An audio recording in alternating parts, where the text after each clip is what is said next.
우리 교육위원회 위원장님이신 정기원 의원님께서 지금 바쁜 일정을 소화해내시고 또 급히 참석하셨습니다. 잠깐 인사해 주시고 한 말씀 부탁드립니다. 네, 오늘 우리 우회자 의원님 저같이 교육위원회 같이 하게 됐는데 매번 참 우리 지역 발전을 위한 토론회 그리고 정책 제안을 많이 해주십니다. 이번에는 또 인구정책 문제를 또 다뤄주시는데 우리 대전시는 전국적으로 그 저출산 영향을 받고 있는 것에다가 세종시로의 인구 유출로 인한 인구 감소 두 가지가 다 한꺼번에 지금 나타나고 있는 그래서 우리 대전시가 저출산 문제와 함께 인구 유출에 대한 정책들을 만들어내는 가장 절박한 상황이 놓였습니다. 그런 시점에 좋은 토론회를 열어주시고 좋은 제안을 해주신 데 대해서 우회자 의원님께 감사드리고 저도 우회자 의원님과 함께 우리 대전시의 인구 정책이 좀 더 실효성 있는 방안이 제시될 수 있도록 함께 노력하겠습니다. 끝까지 협조해 주시기 바랍니다. 감사합니다. 정기원 위원장님 감사합니다. 그럼 이어서 지정 토론 및 토론 시간을 시작하겠습니다. 토론 진행은 먼저 가나다 순으로 토론자 발표 후 자유 토론 시간을 갖도록 하겠습니다. 먼저 김성식 센터장님 토론 부탁드립니다. 안녕하세요. 대전 다문화 센터장 김성식입니다.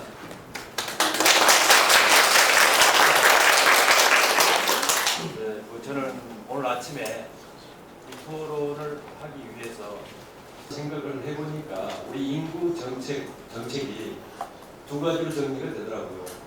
이것은 책 이론에 제가 인구 정책을 논문을 본 적도 없고 실질적으로 전문가가 아니기 때문에 이 부분에 대한 이러한 이론이 있는지는 모르지만 제가 이제 최초로 만들어낸 이론이라면 굉장한 이론이 되지 않을까 생각을 합니다. 첫 번째는 뭐냐 그러면 수직적 정책이다. 그래서 수직적 정책은 출산과 사망, 죽음, 사망에 대한 것이고요. 다음은 수평적 정책인데 수평적 정책은 인구 이동입니다. 그래서 인구 이동은 사실 우리는 그 인구 이동을 이주라고 합니다. 그래서 그 이주는 이제 두 가지가 있습니다. 국내의 이주와 국제 간의 이주가 있습니다. 그래서 이제 사실 우리가 20세기는 국내의 이주의 시대였다면 지금은 이제 국제 간의 이주의 시대다 이렇게 생각을 합니다. 그래서 그 두 가지 수직적 하나의 이제 인구 정책과 수평적 인구 정책에 대한 그런 문제들에서 나오는 출생과 그다음에 사망, 그다음에 그 수직적인 문제에서 이제 인구 이동에 대한 어떤 그러한 발생한 문제들에 대해서 우리가 해결할 수 있는 방안을 찾는다면 그것이 가장 바람직한 조례가 되지 않을까 그렇게 생각을 합니다. 그러면 첫 번째 이제 우리가 수직적 인구 방안에서 출생이 있지 않습니까? 아까 이제 출생에 대해서는 두 발제자분들께서 말씀을 많이 해 주셨습니다. 그래서 이제 출생은 우리가 이제 다 알고 있는 부분이고 그 출생에 대해서 우리가 이제 정책을 해야 되는데 그러면은 국내 내국인과 외국인에 대한 정책에 어떤 차별이 있어야 되겠느냐? 네, 그런 문제죠. 그런데 실질적으로 우리 그 대전에 제가 깜짝 놀랐습니다. 왜 그러냐 그러면 대전에 이제 바우처 산업이라고 바우처 사업이 있습니다. 시군구에서 하는 바우처 사업이 있는데 그 바우처 사업 중에서 이 아이만 프로그램이라고 있습니다. 그 아이만 프로그램은 뭐냐 그러면 임산부들을 하나의 이제 태아 교육에서부터 출산, 그다음 출산 이후에 어떤 케어에 이르기까지 다양한 하나의 도움의 역할을 하는 사회복지 서비스거든요. 그런데 우리 다문화센터에서 그 아이만 프로그램을 우리 다문화들을 위해서 하려고 했는데 다문화들은 해당이 안 된다는 거예요. 다문화 여성들은 임신을 해도 내국인처럼 거기에 해당이 되지 않는다. 그래서 우리 다문화들에게는 그 프로그램이 진행할 수 없다. 그래서 제가 깜짝 놀랐습니다.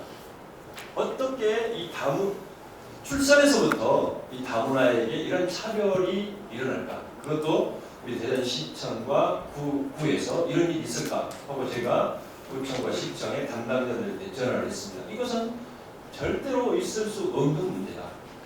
그래서 결국에 그게 1년 만에 정책이 바뀌었고 지금 이제 이번 7월에서부터 다문화 여성들에게도 그 프로그램을 진행할 수 있도록 해 주었습니다.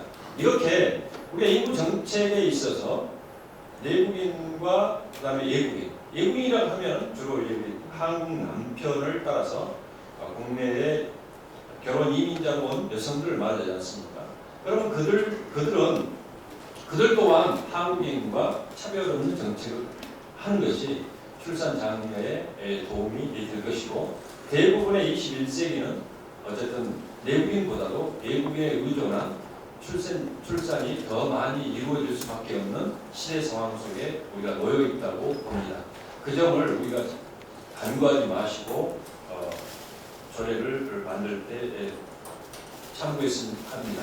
그다음에 두 번째로는 이제 사망이지 않습니까? 사실 우리가 웰빙, 웰다잉이라는 말을 많이 씁니다. 근데 대부분은 웰다잉을 오래 사는 것으로 생각을 해요. 그런데 그건 정확한 의미를 우리가 깨달아야 됩니다. 웰다잉은 오래 사는 것이 아닙니다. 건강하게 살다가 어떻게 되죠? 오래 살면 더 좋죠. 그렇지만 최대한 건강하게 살다가 최대한 살 수 있는 데까지 살다가 어떻게요? 하늘나라로 가는 것이 사실은 웰다잉이지 않습니까? 그러면 웰빙, 웰다잉에 대한 어떤 정확한 이해와 뜻이 있어야 되겠고 그러면은 건강하게 산다. 건강하게 살고 그 다음에 두 번째는 뭐냐 그러면 이제 초고령화 사회, 고령화 사회에 사실 우리 연세 드신 분들이 사실 할 역할이 많습니다. 건강하게 살면서 자신이 지금까지 겪었던 지혜와 지식과 경험을 다음 세대를 위해서 그것을 쓸 수 있는 이런 의미 있는 삶을 사는 것이 바로 웰빙의 삶이다 이렇게 생각합니다. 그러한 점에 대해서도 우리가 고려해야 되고요. 다음으로 이제 중요한 것이 바로 인구 이동입니다. 사실 대전은 아까도 말씀했습니다만 인구가 지금 많이 급속도로 빠져나가고 있죠. 그 두 번째 이제 우리가 수평적 정책인데요. 인구 이동은. 근데 인구 이동이 하지 않도록 우리가 어떤 정책을 펼쳐야 되지 않습니까? 내국인에게도 그렇고 외국인도 마찬가지입니다. 외국인들 사실 지금 우리가 8개 도와 6개 광역시가 있습니다. 그런데 외국인이 가장 적게 사는 데가 대전입니다. 14개 시군 광역시가 도 중에서 가장 외국인이 적습니다. 제주도보다도 적게 살고 있습니다. 강원도보다도 적게 살고 있습니다. 그만큼 그 말은 무슨 말이냐 그러면 대전시가 외국인이 살기에 어떻게 해요? 좋은 도시가 아니라는 이야기예요. 그러면 외국인이 살기 좋은 도시를 만들어야만이 곧 대전시의 인구는 증가하게 되게 되는데 그러한 부분에 대해서 우리가 정말로 고민해야 됩니다. 왜 외국인들이 대전이 많이 오실까? 다른 지역보다. 왜 그렇다고 생각하십니까? 그것은 외국인들에 대한 어떤 다문화 정책에 대해서도 문제가 있다는 것이죠. 그래서 그 다문화 정책과 인구 정책은 떼장이 뗄 수 없는 관계에 몰려 있을 수밖에 없는 것이죠. 그래서 우리가 사실 다문화 정책 중에서도 가장 빈약한 곳이 이 대전시고 또 그러다 보니까 다문화 인구가 이동을 많이 해오지 않는 지역이기도 한 것이죠. 그 점을 우리가 고려를 해서 앞으로 대전이 발전하고 대전이 광역시에서 1935년에서 40년이면 되는 지금의 현재 상황이라면 광역시에서 무너지게 된다 이렇게 생각을 합니다. 100만 연회로 떨어지면 광역시에서 이제 무너진다. 아까도 말씀드렸지만 현재 수도권 집중화 현상이 일어나고 있고 여기도 대부분 보면 60% 이상이 수도권에 집중되어 있습니다. 그러면 왜 우리가 수도권으로 가는지, 왜 수도권으로 그 사람들이 가서 거기에서 사는지에 대해서 고민을 하고 거기에 맞는 정책을 우리가 펼쳐나가야지, 그렇지 않고 그냥 미래를 바라보지 않고 지금 당장에 어떤 정책만 펴다면 그건 일시적으로 인구가 증가할지 모르지만 어떤 먼 미래에 대한 어떤 정책을 아니냐 그렇게 생각을 하고요. 어떤 방안을 가지고 계신지 제가 묻고 싶습니다. 예. 김성식 센터장님 수고하셨습니다. 우리 대전시가 다문화 정책이 얼마나 중요한 건지 다시 한번 우리가 깨닫는 시간이었습니다.